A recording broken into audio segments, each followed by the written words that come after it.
भगवान श्री कृष्ण ने कहा है, भगवत कृपा के बिना कोई भी कार्य सिद्ध नहीं हो सकता।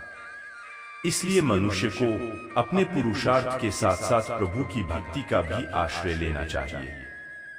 परमात्मा की भक्ति करने से मन सात्विक हो जाता है और विष शक्ति पूर्णत समाप्त हो जाती है। और यदि आसक्ति का नाश नहीं हुआ तो मनुष्य का सर्वनाश हो जाता है।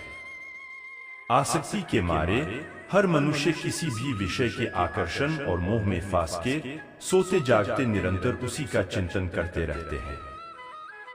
जैसे कोई मनुष्य किसी सुंदर स्त्री की कल्पना करते और सोते में उसी के सपने देखता है। इस प्रकार निरंतर चिंतन से आसक्ति की नींव पर काम की भावना उभरने लगती है। काम या वासना में थोड़ी भी रुकावट आने से क्रोध का आगमन हो जाता है। जहां क्रोध है वहां समोह अथवा आचार अथवा अविवेक भी है। जिस प्रकार प्रचंड वायु के झोंके से दीपक की ज्योति बुझा जाती है, उसी प्रकार काम जनित अविवेक की आंधी से मनुष्य की स्मृति नष्ट हो जाती है। और जब स्मृति भ्रंश हो जाता है तब बुद्धि नाश में कितना समय लगता है। दोस्तों, चैतन्य का नाश होने पर जो दशा शरीर की होती है, ठीक वही दशा बुद्धि का नाश होने पर मनुष्य की हो जाती है। बुद्धि नाश के कारण मनुष्य का भी सर्वनाश होता है।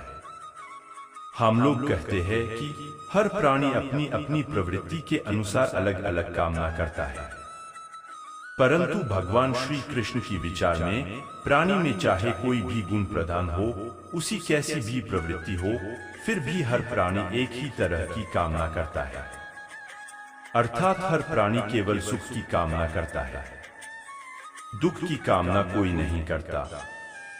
वो कभी दुखी नहीं होना चाहता, इसीलिए सदा सुख के लिए प्रयास करता रहता है। चाहे वह मनुष्य हो, राजा हो या रंक हो, स्त्री हो या पुरुष हो, सब सुख की कामना करते हैं। परंतु सुख की परिभाषा हर एक व्यक्ति की प्रवृत्ति और रुचि के अनुसार बदल जाती है। एक साधु पुरुष को दूसरे को सुख देकर सुख मिलता है, दूसरे की सहायता करके वह खुश होता है। और एक नीच प्रवृत्ति वाला मनुष्य किसी को दुख देकर सुखी होता है। दूसरा सुखी हो तो उसे दुख होता है। इसके लिए सुख और दुख की परिभाषा अपनी अपनी प्रवृत्ति और रुचि के अनुसार हर प्राणी के लिए अलग अलग है। मोह बुद्धि का अज्ञान होता है और इसी अज्ञान के कारण मनुष्य भौतिक आकर्षण में फंस जाता है। वह जानता नहीं कि देह तथा समस्त भोग नश्वर है, मिथ्या है।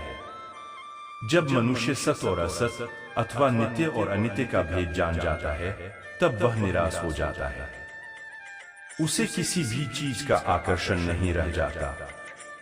इसका दूसरा अर्थ है मोह का त्याग करना, तथा मोह का लोप होने पर मनुष्य किसी भी प्रकार से किसी भी वस्तु की ओर आकर्षित नहीं होता।